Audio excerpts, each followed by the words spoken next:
Parlons hockey féminin tout de suite avec Pat Laprade de TVA Sport. Salut, Pat. Salut. On commence avec la Ligue professionnelle de hockey féminin qui a de nouvelles règles entourant le repêchage, mais aussi l'expansion, parce qu'on sait qu'il y aura expansion. Oui, exactement. Donc, Seattle et Vancouver, on a déjà nommé les directrices générales, directrices générales qui les DG, dans le fond. Ben oui, les deux DG qui vont s'occuper des équipes, mais les règles de l'expansion, ça fait beaucoup jaser depuis que ça a été publié lundi. D'ailleurs, au bilan de fin de saison de la Victoire de Montréal, c'est le sujet dont tout le monde a parlé parce qu'on peut juste protéger 3 joueuses par équipe. Il y avait beaucoup d'émotions parce qu'il y a des joueuses qui ne seront pas de retour. Et si on regarde les règles, un petit peu complexes, je vais essayer de vulgariser ça avec vous. Le 3 juin, c'est la date limite pour soumettre le nom de 3 joueuses que l'équipe va devoir protéger. Donc, chacune des 6 équipes va protéger 3 joueuses. Parmi toutes les joueuses qui ont un contrat valide pour la saison prochaine ou dont les droits appartiennent à l'équipe. Donc, si une joueuse termine son contrat cette année, on ne peut pas la protéger. Elle devient joueuse autonome et ça, c'est un autre dossier. Entre le 4 et le 8 juin, il y a une fenêtre exclusive pour les 2 équipes de l'expansion de mettre sous contrat jusqu'à 5 joueuses non protégées ou non signées. Donc là, les joueuses autonomes que je te parlais tantôt, bien, les équipes de l'expansion pourraient également les mettre sous contrat. Je te donne un exemple très concret. Kayla Barnes, une défenseuse, le premier choix du dernier repêchage de la Victoire de Montréal. Elle a signé pour environ 50 000 3 ans.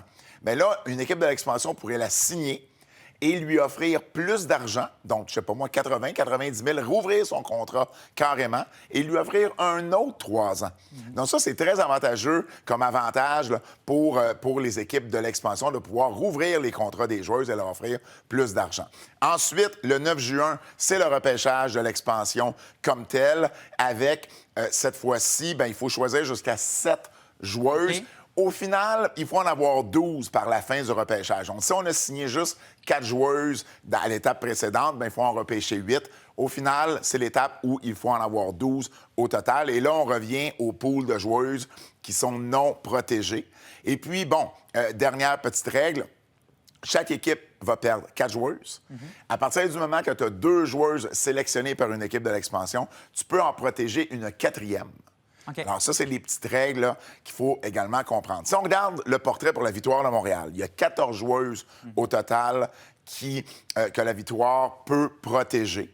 Et elle va devoir en protéger juste 3. Évidemment, les plus connues ou les plus certaines, Marie-Philippe Poulin, c'est déjà confirmé, Daniel Sauvageau l'a dit, elle va être protégée. Anne-Renée Desbiens, Laura Stacey, c'est les choix qui seraient sûrement logiques, mais ça voudrait dire qu'on perd de la jeunesse. Kayla Barnes, le choix de première ronde, pourrait quitter. Jennifer Garner, le choix de deuxième ronde du dernier repêchage, pourrait quitter. Erin Ambrose, une défenseuse établie, pourrait également quitter. Donc, c'est pas évident. Il y a beaucoup d'insatisfaction, autant au niveau de la Ligue qu'au niveau des partisans, même des partisans qui remettent en question leur billet de saison pour l'an prochain. C'est équitable comme... C'est très avantageux pour les équipes de l'expansion. Pour vrai, à un point où on se dit dans le milieu, bien là, les 2 équipes de l'expansion, s'ils font un repêchage qui a de l'allure, pourraient terminer parmi les meilleures équipes l'an prochain.